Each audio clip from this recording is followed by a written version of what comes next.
got the graphics on the truck, the Dodge, and I decided that I wanted a few more graphics. One for the tailgate, because I have it on each door, and I want also a graphic for one of the split doors on the dump trailer and the chute gate of the Vermeer chipper, so that when the gate is up or the chute is up for travel and I'm sitting in, you know, traffic or at a red light or somebody's driving behind me, they'll see the graphic there as well. So I'm getting 3 more decals made for that. I'm also getting all the social media ones made, of course, as well.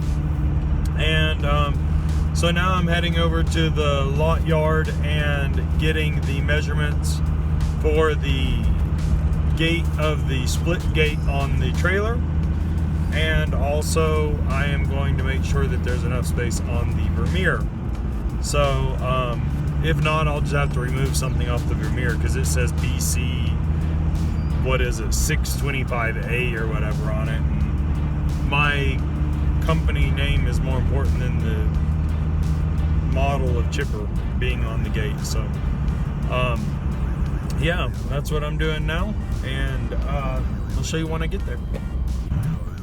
So it's never as simple as just getting new graphics the way that you want them. I thought that they were a small enough size to fit how I wanted them, where I wanted them, and no big deal on the chipper and the trailer, but I forgot a couple of things about the trailer. So now we've got to reformat it a little bit, and the chipper's got to be reformatted slightly, but I don't think we need to modify the size of the graphic. I think I can do it myself. So one, of course, is going to go on the back of the tailgate. I just was thinking about it, and I'm like, well, you know, oh man, tripping over sticks.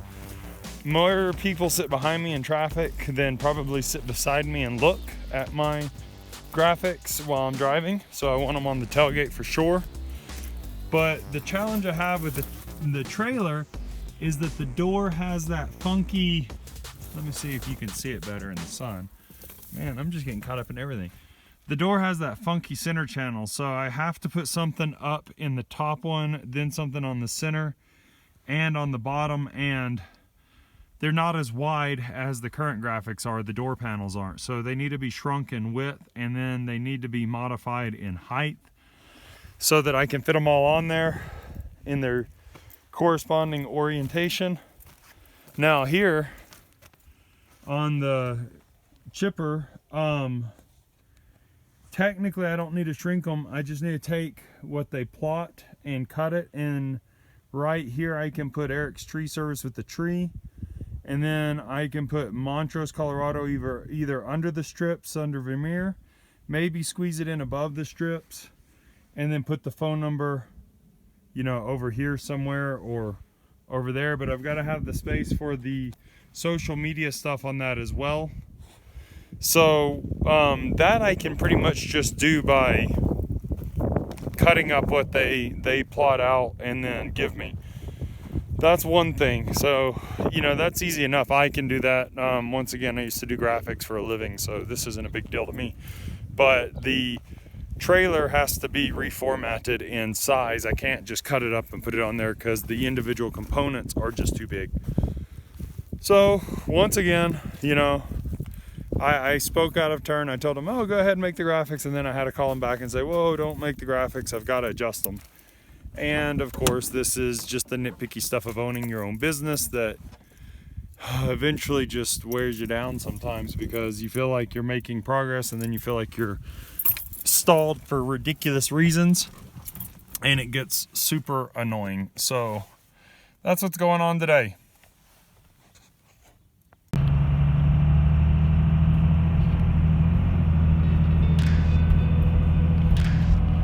So one thing I forgot is that I need to go pick up my my chainsaw today, my 661 with the chain being sharpened, because I might have to use it on Monday. I don't know, but Monday's gonna be hectic anyway, so I'm gonna go ahead and get that done, and we're heading over there again now to the shop to see Victoria to get that from her. I usually don't go by the shop this much in 1 week, but this week has been a lot of runaround stuff and I've just had to get stuff done. So as that being the case, we're going to head over there and try and get the saw picked up, and then I've got some emails and bids and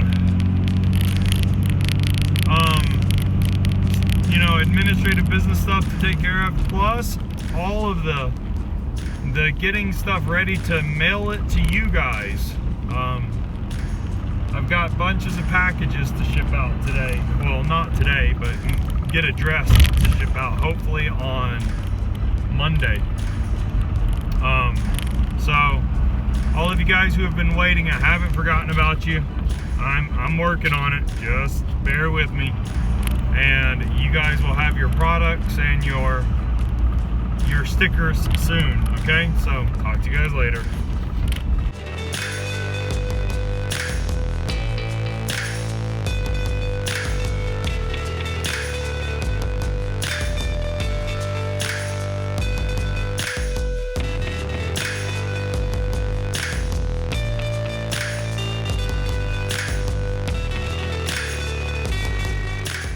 Alright, so I came by Western Implement to grab my saw. Victoria, that is, my chainsaw mechanic, took off a little bit of the teeth in grinding.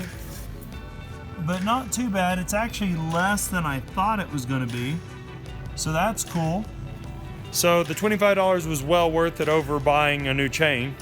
And then here's what she's using here at the shop to take the edge off, take the rakers, but if it's not just a touch-up, I guess, if it's something more severe, because that takes off more material than you're going to take off. Okay, so she's saying you can kind of finesse that machine a little bit more. So these are the 3 different wheels that Victoria is using on her grinder here to do different chains. So you've got 3/8, 3/25, and quarter, right? Yeah, so 3/8 and 3/25 are the same wheel. Then you have 3/8 and quarter P. And that's another wheel, and then you have a wheel for 404. And what do you sharpen carbide with? There's a diamond wheel that you can put on one of these. I don't have that here. They don't trust me with that yet. So you have to send that off to Grand Junction, right? Yeah, if it's carbide, I send it to Junction. Yeah. All right, so she's getting this set up. She's going to show me how she does this with this machine. Each of these machines are a little different. You can get those little, what's it called as well, the Dremel ones, but I don't know about that. All right, here she goes. You said this is what chain? 404 pitch, or 4/4 pitch. 4/4 pitch. So it's for an 880. It's for an 880. Yeah, it's that big saw over there on the table. What size bar is that one running? 25? Or 28? 28, I think. Oh, that ain't no 48. 28. Oh, 28. Yeah. So I misheard. My fault. So there's different pitches that you can put your chain to. If you're ripping, it's 10-degree angle. Stihl sets it at a 30-degree angle right out of the factory. Other people like it at 35 degrees just because, you know, they were taught 35. To appease people, I set mine at 32.5. That, you know, 2.5 degrees is not going to hurt anything. Yeah. So. It's good enough for what they're doing and close enough to what Stihl has out of the gate. So if you look over here. Yeah, let me come on this side of you. Before turning it on, you know, I check to see where my depth is going to be. And I kind of adjust it accordingly, ish. Yeah. And then also, you know, my stop. How much it takes, yeah. So I don't want to bring it down while it's running and take off too much at one time. Yeah. So sometimes I'll just take off little itty bitty bits until I figure it out. First of all, I need to find out the shortest tooth, or the one with the most damage, and then take off the rest according to that length. So I'm thinking it's probably going to be this one. So let me see the one that you found that you think. So like that one's way shorter than that one. That one, yeah. Because that one's definitely shorter than that one or that one. Yeah. So. Okay, so she's identified the one with the most damage, potentially. And so I'm going to set that one to it. And actually, we're going to go to that side. And now she's making me move again. This is just like Victoria, always telling me what to do. I'm bossy.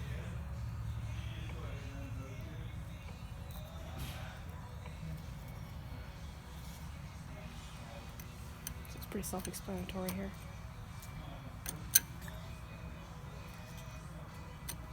The setup's got to be probably the longest time, because after that you just pull it through, right? And yeah, essentially. Okay, so I'm not even going to take anything off for the first stroke, not very much. And then you're going to check it. And then I'm just going to move it forward accordingly. So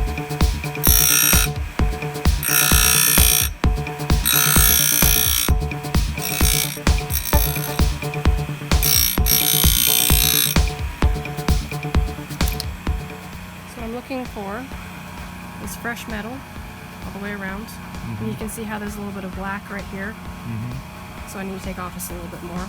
Yeah, because it's not quite getting the full grip. Mm-hmm.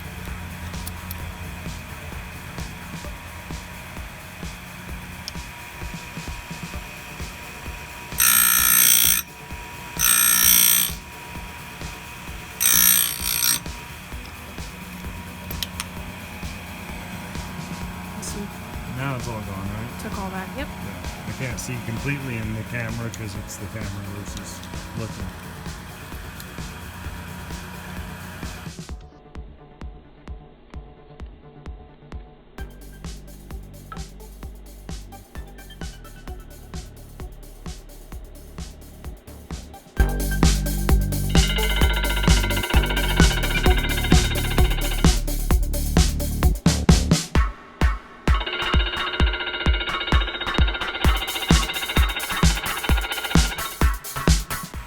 Alright. I go in short bursts so I don't put too much heat on the tooth all at once and ruin the temper. Yeah. So just kind of... Because you can overheat them easily with the grinding wheels. Mm-hmm. And then they warp and get brittle.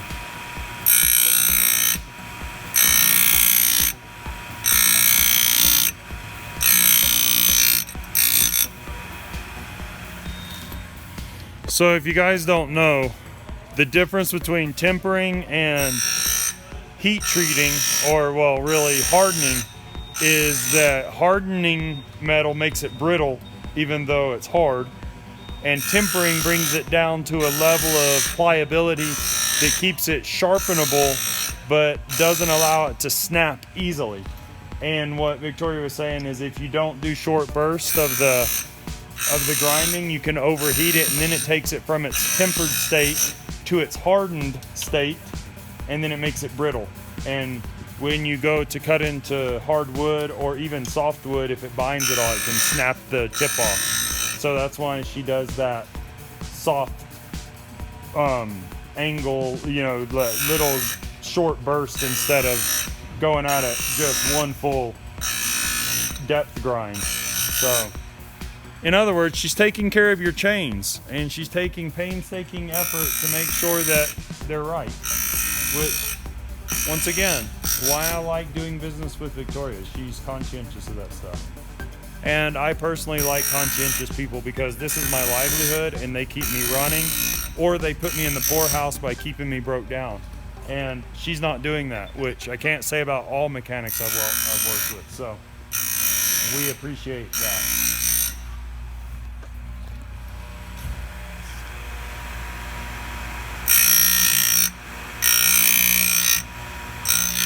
So, but I saw this device here laying on the table, and if you've watched any of my videos for long enough, hold on, they're honking for some reason. What are they doing? I don't know. We're gonna see what they're doing. He's honking, just being noisy. That's how it is, right? That's how it is. So, you know, if you know me long enough, you know that I don't hide what I don't know. I'm not that arrogant, and I had no idea how to use this thing. I actually bought one of these and it's sitting in my tool bag. I have no idea how to use it, none whatsoever. So Victoria's nice enough. She's going to show us how this works. It's like the Swiss Army knife of bars and chains. You've got the depth gauge here. Now that's a pretty big claim, Swiss Army knife of bars and chains. But we'll go with that. Okay. German Army knife. The German Army knife. Okay.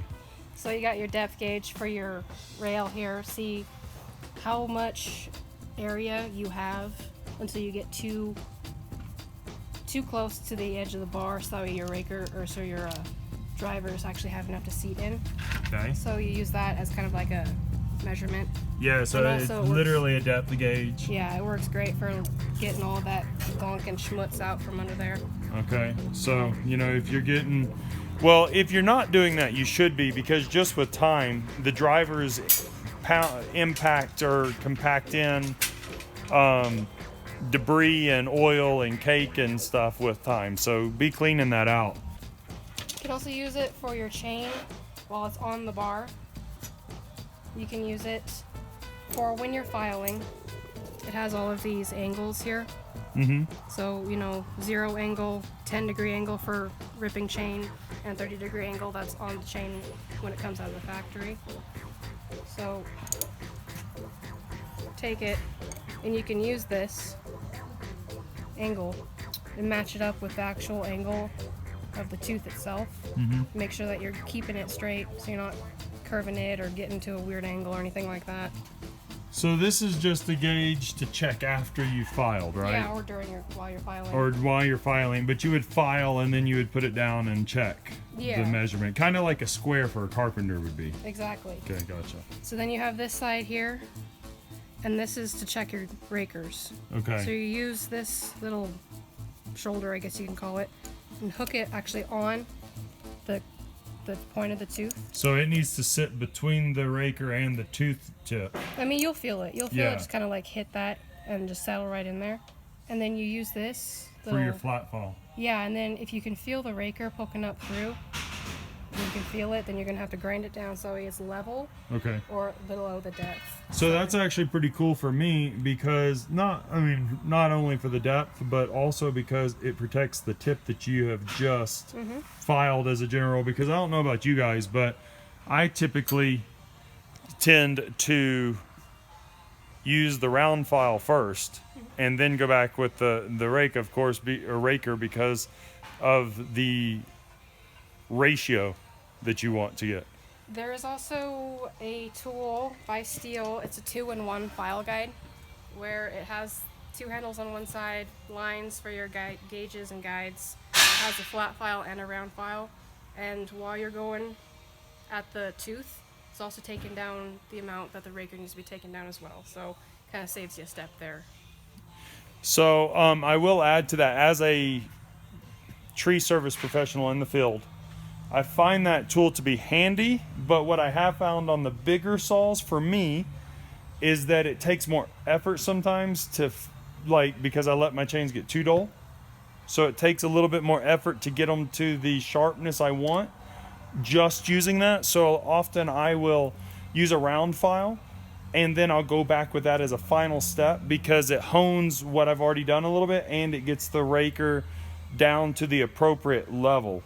Also, if you want a cut that's a little bit more aggressive, then I hand file the raker a little bit, and it's a little bit lower than it should be, and it digs harder, and she's not going to like that because she's a Stihl tech, and you're not allowed to do that. That's like sacrilege. Well, it increases the risk of kickback. We all know that, right? Yes, we know that. But our life and limb are in our hands, so... Don't you love it when your chainsaw mechanic is so worried about your life and limb? That's just... see why I come give my saws to her and let her work on them? She is looking out for my interest. Whatever, she's making a paycheck. Yeah. So that's it, guys. So we've got... Where'd you put it? So we've got the little gauge. If you didn't know what that was for, I didn't really understand it fully. All right, guys, that's what we've got going on today. So my saw's all ready to go. Victoria has taught me something new. She often does, which is pretty cool. I like to learn new stuff. So if you didn't understand what that tool was for or how to use it appropriately, now you hopefully do. And I will keep on moving on from here, and we'll see what happens the rest of the day. So Victoria is pretty cool. She's gotten a lot more understanding about the differences between working in the field and what they taught her as a mechanic at Stihl, because as you may know, that's often an area of contention. They teach these really high principles, I guess, or rules. Well, they're not principles, they're rules. This is what you do, this is how you do it, this is the right way, that's the wrong way. But the reality of it is that when you work in the field, it's hard to follow all those rules. For instance, straining your gas every time you fill your chainsaw. Who in the world does it? Nobody. But even taking that out of the equation, let's say that you're out and you're doing a dead tree removal, like beetle kill. Do you know how much sawdust comes up, that super fine pine dust that comes up out of those trees? It's like nuts. I mean, absolutely crazy. And to say that you're gonna strain your gas when you're in a rush because you're a little behind or trying to meet a deadline or something, that's just not realistic. So over the months, she's become more aware of the realities of the actual on-the-ground tree guy. This is, you know, she's a precision mechanic. I say that with total honesty, and I think she does a great job. And I think that she is probably one of the best mechanics I've ever dealt with. Unfortunately, as a woman in the industry, I see some guys being a little prejudiced to her, which there's no merit for it, because she's qualified to do what she does, and she does it well, and she is understanding and willing to listen and willing to help out. So if you are in the Western Slope area near Montrose, I really recommend stopping by Western Implement in Montrose and getting her to help you out with your saw needs. I don't think you'll be disappointed. You know, she, like everybody, gets a little busy in the summer, so keep that in mind. I take my stuff to her when it either absolutely needs it, or I pre-schedule, you know, like a couple of weeks out that I need maintenance done on something. And I'll tell you, honestly, for me, one of the biggest things is preventative maintenance on my saws. Instead of running them into the ground and then having them fixed, I try to take them in regularly and have them, so regularly is like every, I don't know, 4 months in the summer, you know, in the spring to summer to fall. So about twice a season I take them in to have her just go over it and make sure it's okay. Not even that she does anything to it, just looking at it from a mechanic standpoint, sitting down, taking an hour and going over the saw. And that's versus me like looking at it real quick out in the field and then putting it back in the box at the end of the day and then being too tired to look at it on the weekend, right? So if you don't have the energy to do it yourself, if you want to be productive and actually make money, the best way to do that is keep your saws running. Yeah, it seems like a lot of money out of pocket at times, but being down one day can cost you a lot more money than it costs you to have her look at your saws, for instance, or any mechanic that's good. So I say her because that's the mechanic I use in town, but if you're out of town and you're using somebody else, be proactive with your saws. They are equally important as your climbing gear or your lift or whatever. Preventative maintenance is one of the biggest things you can do to make sure that your company is profitable. And preventative maintenance goes into training as well, but we'll talk about that at another time. So I'm gonna get back and I'm gonna start filling out these all these envelopes. I'm so glad everybody wants stuff and that I've been able to give stuff away from recoil and my own stuff now I'm giving away as well, stickers and things, but I've just got to sit down and do it, and that's been a challenge for me. Plus the estimates that I'm a little behind on. I'm a couple of days behind on estimates. I got to get those out. I've told people the prices, but I've got to send them the official paperwork. And you know, if you're not doing that and you're not up on that, then just know I've had a few say, well, you told me a price, but I never saw an estimate, so I went with somebody else and I lost the job. So I try not to let too much time go by before I get those out. So just keep that in mind, and I hope that helps you guys out, and we'll see if anything else interesting happens.